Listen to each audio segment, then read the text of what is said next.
Let's get you familiar with the way we select stitches and change the settings for each stitch. When you turn it on, you have stitch number 1, and it shows you the picture of the stitch. So these first 9 and 10, we'll call it 10 because the buttonhole is 0 here, can be touched by just using these function buttons over here on the side. So number 2 is a zigzag. It also is going to tell you what foot to use. So as we go to stitch number 3, that is an overlock stitch, and it changes the foot recommendation to foot number 2. Along the side here, this is your length. It's going to automatically set up a length and a width. The width goes across the top.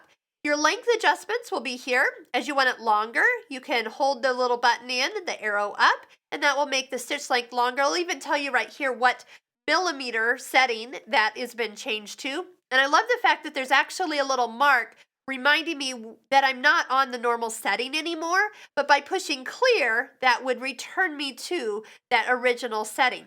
Across the top for stitch width, we can use the stitch width, making it wider with the arrow to the right or narrower with the arrow to the left. And I'm going to go back to a straight stitch. When you push a button, just wait for it to switch over here. Straight stitch, there's a little larger dot kind of hanging out underneath the stitch width option. That is needle position. So if you go ahead and move the needle position, that dot goes all the way over, and our needle is now hanging out on the right side of our foot. And we can go ahead and bring that all the way back. So you have lots of needle positions. That's something I always look for in a machine.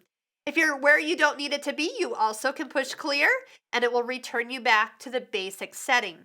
Right here, it shows you the pressure of your foot, where it's starting out, and pressure is actually going to be kind of over here. I'll kind of guide you on point. There's a little wheel on the back side of your machine that you can actually change the pressure of the foot, so it can actually, maybe like on stretchier fabrics, it doesn't stretch it out so much, and that actually is kind of nice to have that control there. Okay, needle up or down. So right now the needle is always going to stop up. If I just push the needle down button, you'll notice that it actually will just sink the needle into the fabric. But if you want it to actually change here, like you want it to always stop down in the fabric, you need to touch and hold this button until you have the picture changing. So with this pointing down now, every time I stop, that needle will stop down. If you want to put it back, hold it in until that picture changes. So that's how you can change it. But this is like that quick, I need the needle up or I need the needle down. That's one of a couple different ways that you can actually do that. To get to other stitches, so for example, where your card is, okay, you've got all your stitches listed. Oh, and this has a little peel off area. And if it's bubbly and bothering you, which it is for me today, let's go ahead and peel that right on off.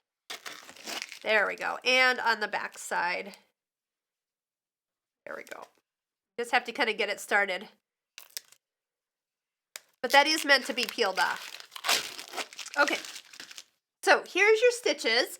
So if you wanted one of the stitches past number 9 and 10 here, so we can come in, if you want stitch number 125, you're going to go ahead and touch 1, 2, 5. And it'll show right here, and then it will go ahead and go to that particular stitch. So just go ahead and keep touching them like 607, and then it will switch to that particular stitch. Really fun here. And we're going to go through all these stitches because you got a lot of buttonholes, you've got basting, you got great quilting stitches, and even alphabets. We'll get into how do you put those into memory. So that's kind of fun. The other way to pick stitches is to use the home button. When you touch the home button, you're going to get to kind of a menu. You'll use your arrows to move the highlighted area. So let's start here with kind of the straight and zigzag. And when I touch OK, it goes into kind of the first set of stitches. So if you don't have your card with you, you can find the stitch that you're looking for, which is really nice. There's a little arrow here. So if we arrow down, we can keep going until we kind of reach the end of that first menu of stitches. We can touch the return arrow. This kind of go back one screen.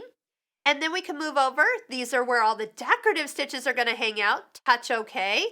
Then they're kind of divided up into segments. So for example, if I wanted to go into the 300s, arrow over to the 301 area, touch OK. And we have 3 stitches in there. I'm going to return back here. and maybe go down to the 700s, touch OK, and we can arrow down. It shows there's more than I'm not seeing. Wow, there's a lot of stitches in there. And you can kind of just arrow through. When you see the stitch you want, touch OK, and it'll take that stitch right to your sewing screen. That's where you'd want to be when you go to sew. So you can't be on one of these screens and sew on your machine. Okay, so all those stitches, by the way, the 1300s, those are all the quilting stitches. They kind of all hang out together like the blanket stitch. That's always one people are looking for. That's nice. And you can return back. Okay, so alphabets going to hang out here too. And we'll go into those at a little later. Buttonholes, they all hang out together. And once again, when you pick a buttonhole, then you're going to get other options. Your foot changes. It sets everything up for you, which I absolutely love. Another thing that you have in here is where you combine stitches. This is for the memory of the machine. We also have the setup of the machine where we can go in and change out a variety of things. So we'll get into those a little bit later.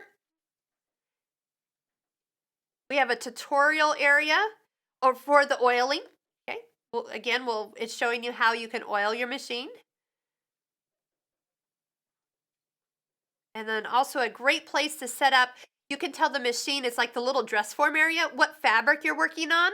And then this will actually get you into, like, if I have a woven fabric, a knit fabric, and then if I'm doing a different technique, if I'm doing a buttonhole on it, they'll actually tell me and take me to the stitch that I would need to do for that actual fabric and technique that I'm asking the machine, and will help set it up for you. So it's pretty neat to go all the way around your machine. We're just going to go back to a straight stitch there. You can do it over here, or you can do it right here with the home button. We'll get into some of the other stitches here.